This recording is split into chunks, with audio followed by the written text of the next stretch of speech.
Hello everyone, this is Ogre Monk, and we are live on this new chess series I'm making. It's called Beat Your Enemy, simply that. And we're going to talk a lot about strategies and tactics that should appeal to beginners, be them novices, be them complete beginners, be them adepts, be them even experts. So, what I want to do now, well, not experts, but maybe definitely some adepts, maybe a first rank, a second rank. So, I do want to first quickly lay out a mission for this series because I believe it's very important. So let's first of all look at something more beautiful. So let's look at chess animals 3D. It's a very beautiful picture that I saw now, and here it is for you, because you can't just listen to things, you have to also see something. So there you go. So what I want to do is I want to have a game every episode. So one singular game. And what I'm going to do is I'm going to make it 20 minutes long and maybe have 5 seconds increments. I think that's a good length for explaining. It's a good length for thinking. So what I'm going to do is use the Lichess interface. So let's just start right away. So the Lichess interface and create a game. We do 20 plus 5. We'll make it, I want to make it rated because I want the opponent to know that I mean business. We're going to do the range as it is. So right now I got it to plus 500 because I'm trying to face tougher opposition. I think that's a healthy habit. So let's just go ahead and begin. So what I was saying is we have enough time to do that every episode. We have enough time to analyze and explain and consistently make an episode that is worthwhile both of your time and my efforts. So first of all, we have e4. That's the open game. You take control of the center. You bring a pawn into the center. Not the same thing, mind you, but never mind right now. I have only a few seconds to play, so I'm going to play the most commonly chosen answer to e4, which is e5. And I like playing that move because I'm comfortable playing against White's most common openings, like the Italian, like the Spanish. So this is the bishop's opening. I don't mind it so much because I know a little bit about it, so I'll explain. Usually in chess, the best course of action is to develop your knights before bishops. And why is that? Because, well, the bishop can go to many places, and at the same time, knights can't go as far. The knight is a short-range piece. So, you need to notice that if you're putting your bishop to some square, well, it best stay there and best be there for a while. Now, this is the bishop's opening. It's called that because unusually we bring out the bishop first, obviously enough. Or second if you're counting the first move. So, when you bring the bishop out first, you can maybe kick it around a bit. Your opponent can maybe kick it around a bit. But the upshot is that you're kind of forcing your opponent to do something about it. And you're preparing d6, you're preparing this move. So it's a bit advanced for us to understand why the bishop's opening is even considered an opening. But let's just continue for now. And I'm just going to play c6 because I'm preparing this move, d5. I want to challenge this bishop right away.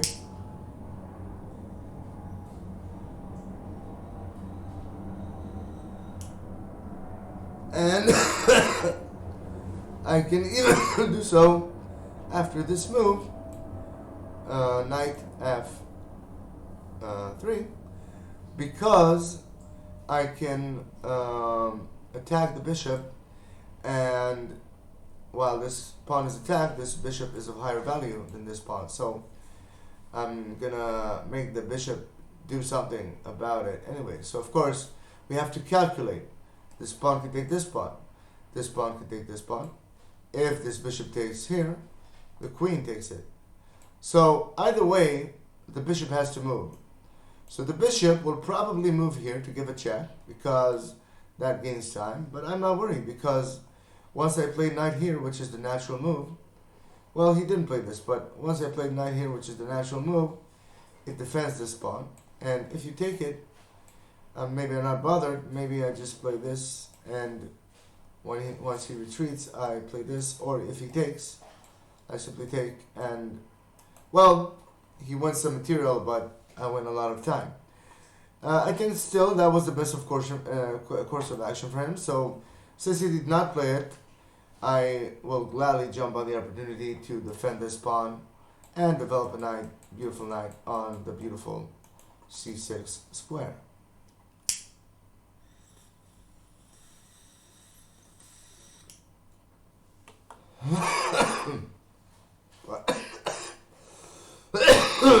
Pardon me.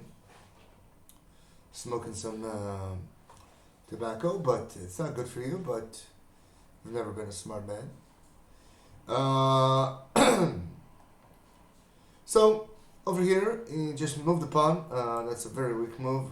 You're not doing anything. You're probably just saying, here, the turn is yours now. What are you going to do?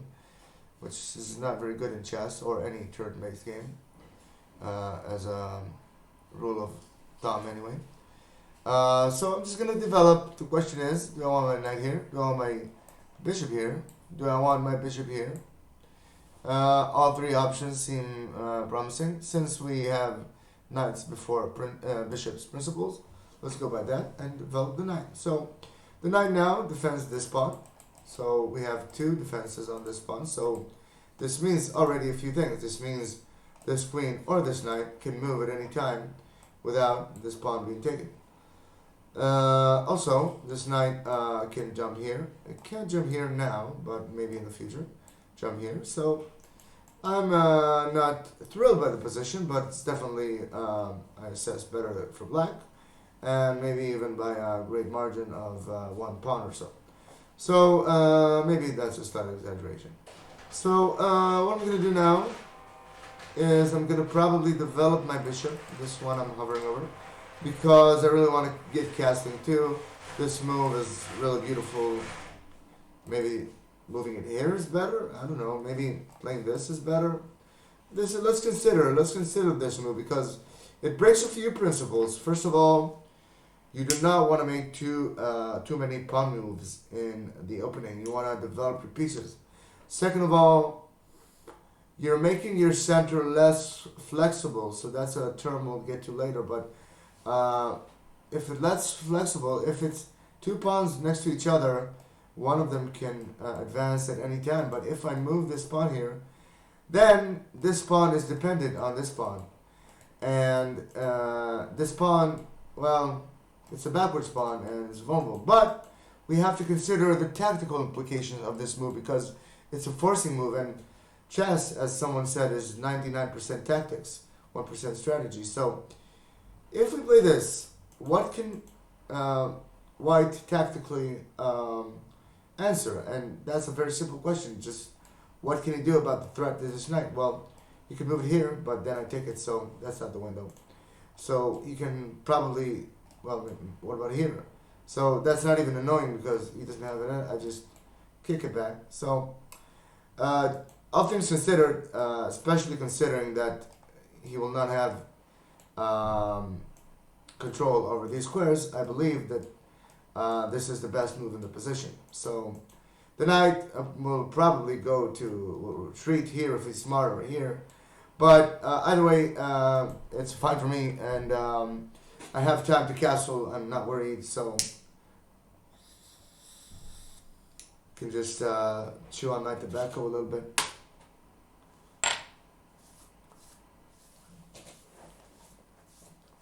I'm not literally chewing it. I don't want to get cancer, but anyway, what is this? So yeah, so of course he's pinning my pawn, and that's okay. That's fine. I mean, I did see that. The important thing is he's not forcing it open yet, so I can simply play something like this or this. So bishop here. So let's look at these moves. Bishop here has the benefit of projecting power over the h7 b1 diagonal, and you can retreat backwards, and we have a battery of the queen and bishop over this weak square. Or we can move the bishop over here, and what we'll have is a very powerful bishop attacking this vulnerable f2 point. So it's kind of how do I put it? I'm better either way. Just gotta consider everything. I think I will go with this because this does have the long-term prospects. It's a bit unpredictable too, so that's kind of a psychological effect. It controls this square harder. It's interesting. It's effective without this or this. So it's flexible. It's good. So I like it. What is he gonna do now? I don't know. This. Okay, fine. I can just castle, and he takes. I take. He can't take because I'm guarding. So we can just count. We have 1, 2 defenders. He has 1, 2 attackers. So the defender needs to have the same amount of attackers. So we have 2. So we're set. So we can just castle easy breezy, but that will of course bring the king to safety, bring the rook into the game, all that good stuff. So rook here. But let's look for something. I mean, if we castle now, we're threatening the knight. So maybe that gives us some idea. So maybe we can block here. And if he takes the queen. So I don't like that. I don't like exchanging too many pieces. So I think I will just castle. There's no good intermezzo here as visions up. So let's just castle. Because I do want to save time. It's important to manage your time well, even though you have many minutes or many hours. You can't manage your time too well. It's an important skill and an important aspect of playing chess. So he's taking that. So if I take the bishop is slightly loose, I'm just gonna pay attention to that. His queen is also potentially loose. Like imagine you give him a check. He's moved his rook, taking something here, like the knight maybe, spoiler alert. I can win his queen. So, but let that be a fantasy for now. Just play the natural move, attack the knight. He's going to have to move it probably. He can't take the pawn. So, I suppose he can just move the knight to h5 maybe. Or g4, so that's fine. I don't care. Like he's turning this pawn with 2 pieces, so maybe I do care a little bit. But let's imagine myself kicking the knight into it. So I'm kicking. He takes. Calculation never hurts. So he takes. I take. He takes, and then what? Nothing special. I'm down a pawn, but his rook is slightly vulnerable. I can play bishop here. You probably can take it back, and I don't have enough compensation. So that's enough of this variation. So let's just defend the pawn. But I noticed that's the weakness of the last move. If I move the rook here, then this pawn suddenly becomes that much weaker. So I kind of noticed already that he's attacking this point, but For now, it's well defended. It's got the king and the rook. Remember, 2 versus 2. And if he takes the pawn, I take his piece, and he takes my rook. I have 2 pieces for a rook and a pawn, and they're both average to 6 points of material, so I'm just about fine. And since I will have more pieces total in the middle game, that's better because I can generate more play and more attacking possibilities. So that's one move. It's not interesting to move here. Another move is this. So I'm gonna leave this for my rook, but I'm gonna move here. So my pawn will be pinned, but it's not the end of the world.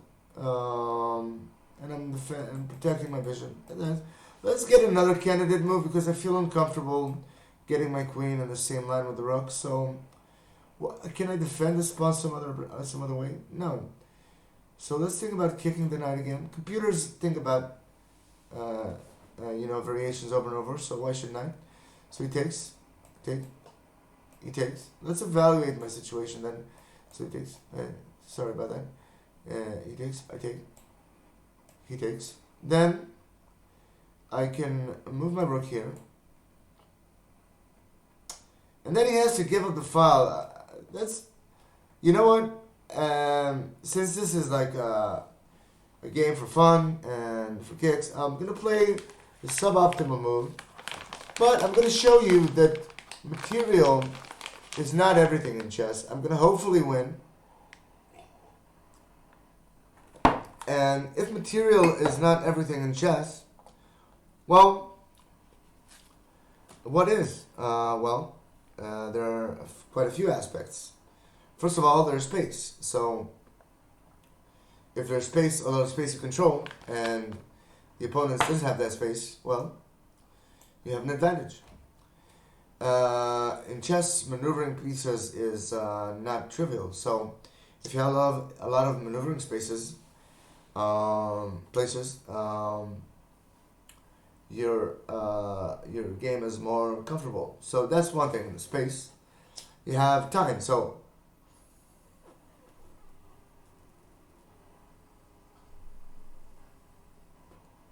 what is time in chess? So I'm not talking about time with regards to each player. I'm talking about time with regards to how to have done things that are of more value than your opponent has in the same amount of moves. So we already played 13 moves. Well, 12 and a half. But what does that mean? I mean, well, I have another move, so let's play my move. So let's play this. And what's going on now? His rook is in the board, in the center of the board.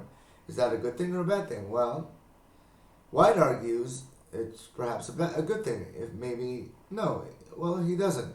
He argues it's a bad thing and brings it right back. So, right now, let's look at the time. I have a bishop out, another bishop out, another knight out, and I've castled. And my queen has some potentially dangerous space. What does White have? He has a bishop out. He has the rook somewhat developed. He has the king in safety, yes. Look at his queen side. Completely underdeveloped. So I can definitely say that I beat my opponent in the amount of time that I spent on my board. I have more pieces out. I have chances for attack. The center is non-existent, which is good for me because I have the 2 bishops. So an open game is much better for me. So he's a pawn ahead, but do I have compensation? Definitely. Isn't enough? Let's watch. So what am I going to do here? I think I'm going to play my queen here. That's seems interesting because I connect my rooks. So don't scoff. Connect my rooks. Maybe queen here is better. I don't know. It's definitely more alluring, but not that much because this point is, well, I can gang up on this point a little bit. So maybe bishop here because, look, this guy, he is still in the opening phase. He just castled and moved the piece, but look, it's underdeveloped, underdeveloped. Just the bishop is pretty impressive, but other than that, he's underdeveloped. So I am in the middle, so I'm in the mid game. So principles of the opening don't apply to me anymore at all. So I can throw that all out the window. So for instance, I was thinking, well, maybe not move this here because I moved the same piece twice, but no, it's a mid game. Doesn't matter here. What matters is attacking chances here, the initiative, which is something we'll talk about a lot, and whether I can generate more value from my positional advantage. So let's consider some candidate moves. So I consider this, but of course that's not good. He just trades queens, and I'm down a pawn for some things to show for it, but not that much. So this move or this move is definitely better. There's also this move. So I challenge his rook, and if he takes, I take. But I prefer taking with the rook. So again, I'm allured by moving the queen. So remember, this is not the opening, so that's fine. There's no principle saying don't move the queen in the mid game. Definitely not. So I think about moving here. He can't move the rook here. He can't move the bishop here. If he plays this, I take this. So actually, this is really good. So let's play it.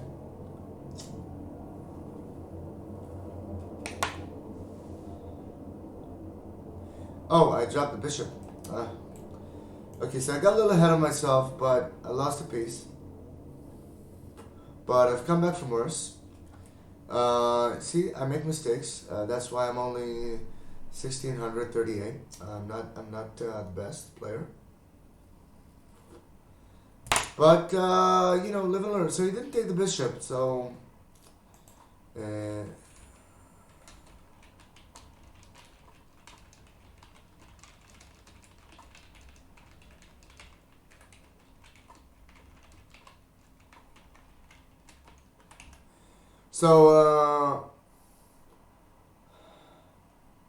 let's just maybe attack the rook. And I don't know. Yeah, no, because he can play this. That's annoying. So thinking maybe move the knight here. That's pretty tempting. Like you just fork that. Tell him what are you gonna do now. He probably has to move his queen because this achieves nothing, this cure, because his queen is attacked right away. So he has to move his queen. Let's see where. I don't care. I can take his bishop. I can do whatever. So it's a good move. Well, by varying degrees of good.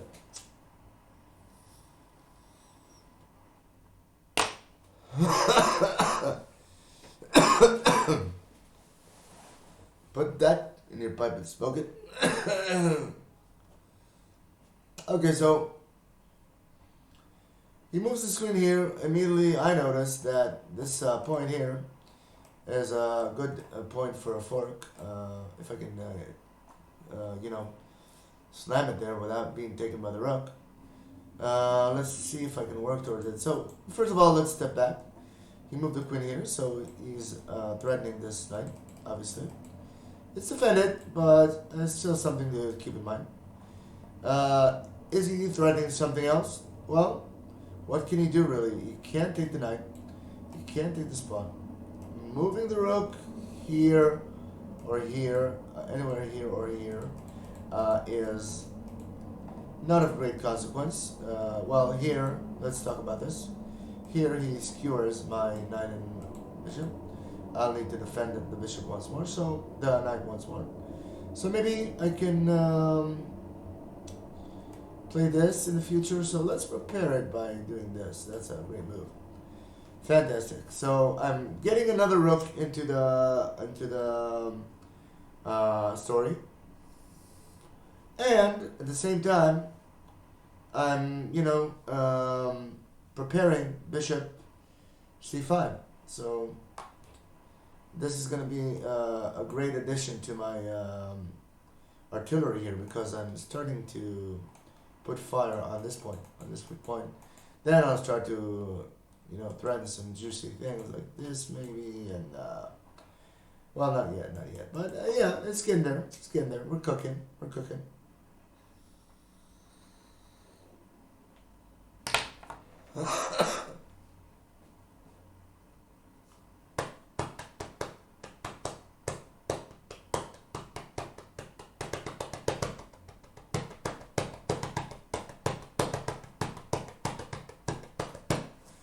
Okay, that was an interesting polyrhythm transition, I guess.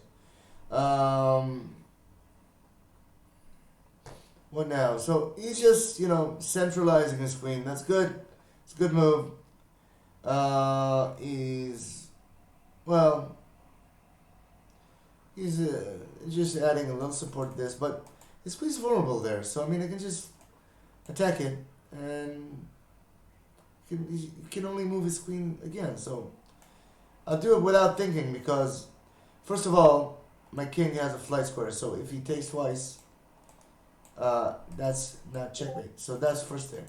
Secondly, if he moves his queen anywhere, even here, I can take his rook. That's check. He has to take, and that position already is better for me. So I did it quote unquote without thinking.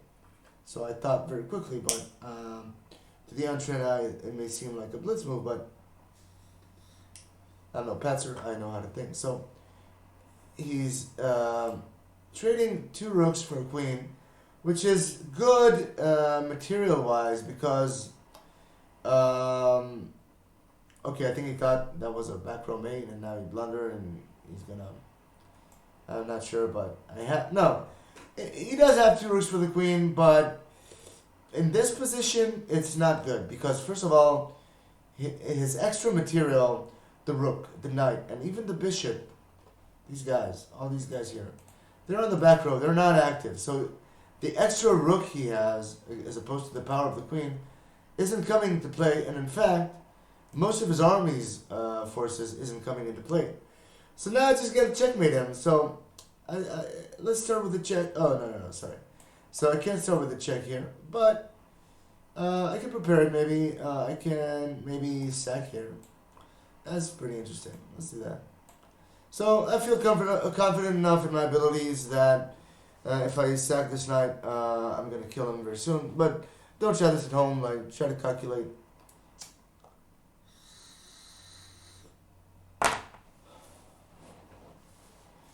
Okay, so I can take with this, and this generates a lot of threats, so that's fine. And I'm almost ready to checkmate, but not quite yet.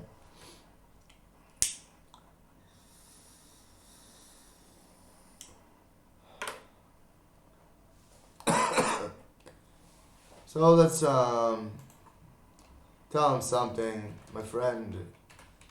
I'm afraid the end is near.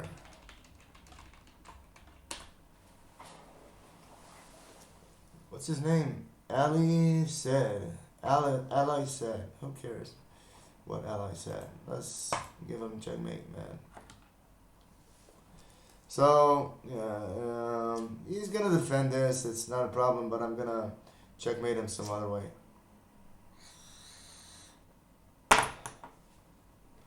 My friends, the end is near, and so I face the final curtain.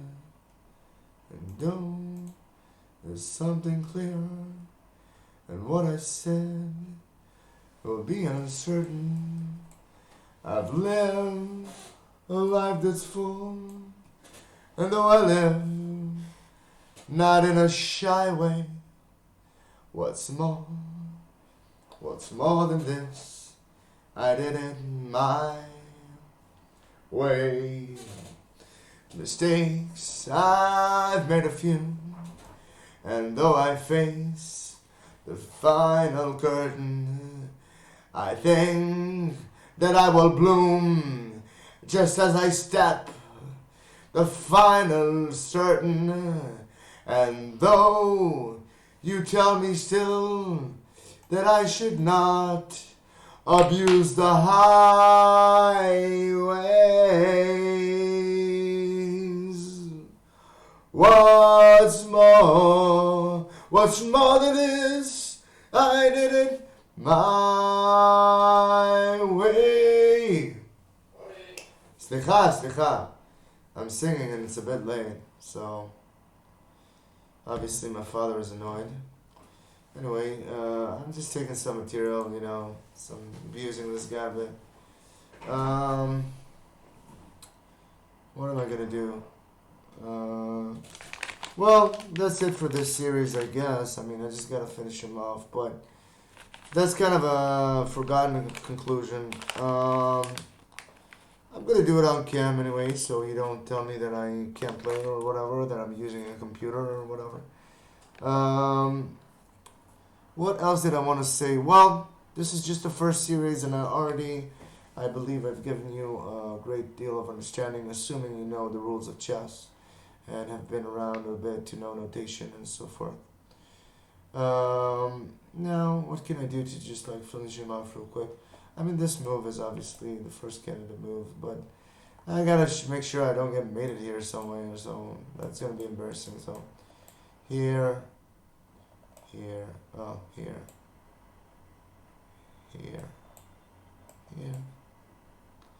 I'm gonna be fine, I think. So, just grab here.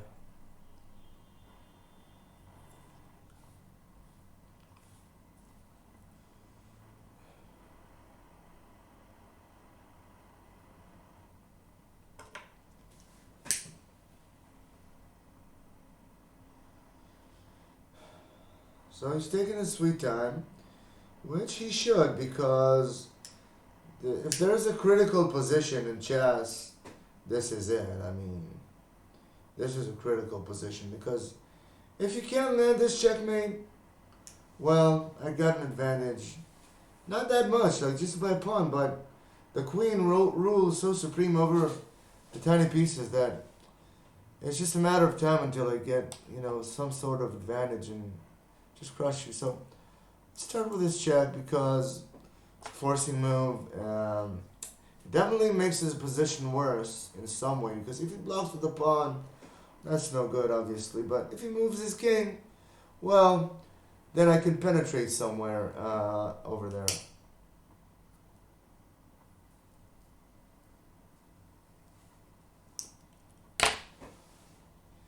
Okay, so he's attacking my queen, so I can just give a check. So, yeah, we already see why that's not good. He's being forced to the back rank, and I can just checkmate him over there probably sooner rather than later. Oh yeah, you can go there, but that's not so good either. Let me just give a check and force him into the center of the board. Well, then I can easily just give a check and win his rook. That's pretty boring, but whatever works. And winning a whole rook is substantial, to say the least. Not to mention that it will win the game and probably encourage resignation, but doesn't make for the most exciting of spectacles.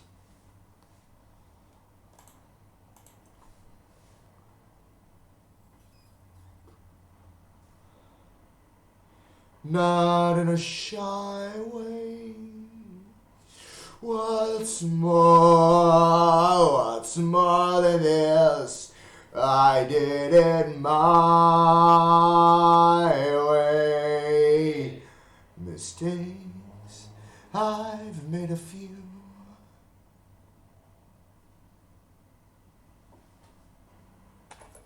I'm doing something right this minute.